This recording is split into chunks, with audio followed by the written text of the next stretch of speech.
കുറ്റിപ്പുറം അമാന ഹോസ്പിറ്റലിലെ ജീവനക്കാരിയായിരുന്ന അമീനയുടെ മരണത്തിൽ ദുരൂഹതയുണ്ടെന്നും ഉത്തരവാദിയായവരെ എത്രയും വേഗം നിയമത്തിനു മുന്നിൽ കൊണ്ടുവരണമെന്നും കുടുംബത്തിന് നീതി ലഭ്യമാക്കണമെന്നും PDP വൈസ് ചെയർമാൻ ശശി പൂവഞ്ചിന ആവശ്യപ്പെട്ടു. PDP പഞ്ചായത്ത് കമ്മിറ്റി അമാന ഹോസ്പിറ്റലിലേക്ക് നടത്തിയ പ്രതിഷേധ മാർച്ച് ഉദ്ഘാടനം ചെയ്ത് സംസാരിക്കുകയായിരുന്നു അദ്ദേഹം.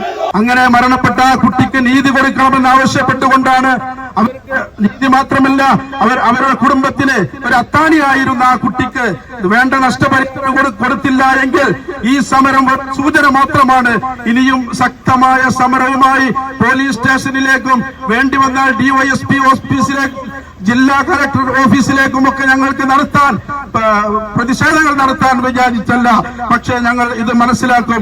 ഇവിടുത്തെ നീക്കുപോക്കുകൾ നടത്തിക്കൊണ്ടായിരിക്കും ഞങ്ങളുടെ പ്രവർത്തനം, ഇനി അങ്ങോട്ടുള്ള പ്രവർത്തനം എന്ന് എന്റെ പ്രിയപ്പെട്ട സഹോദരന്മാരോട് ഞാൻ പറയുകയാണ്. കൂടുതൽ വിഷയങ്ങളിലേക്ക് കടക്കുന്നില്ല, കാലാവസ്ഥ പ്രതികൂലമായതുകൊണ്ട് തന്നെ.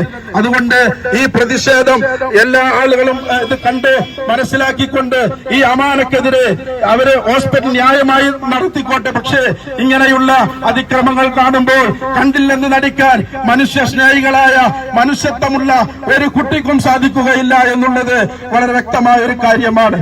3 വർഷമായി തുച്ഛമായ വേതനത്തിന് അമാനയിൽ ജോലി ചെയ്തിരുന്ന അമീന തനിക്ക് മികച്ചൊരവസരം വിദേശത്ത് ലഭിച്ചപ്പോൾ അത്രയും കാലം ജോലി ചെയ്ത പ്രവൃത്തി പരിചയ സർട്ടിഫിക്കറ്റ് ചോദിച്ചപ്പോൾ മനുഷ്യത്വം മരവിച്ച കാട്ടാളനായ അമാന ആശുപത്രിയിലെ മാനേജ്മെന്റ് വക്താവായ മാനേജർ N അബ്ദുൾ റഹ്മാൻ അവകാശപ്പെട്ട സർട്ടിഫിക്കറ്റ് കൊടുത്തില്ല എന്ന് മാത്രമല്ല അമീനയെ അങ്ങേയറ്റം അപമാനിച്ചു എന്നതാണ് അമീനയുടെ മരണകാരണമെന്ന് വ്യക്തമാക്കുന്നതാണ് സാഹചര്യ തെളിവുകളെന്നും അദ്ദേഹം പറഞ്ഞു.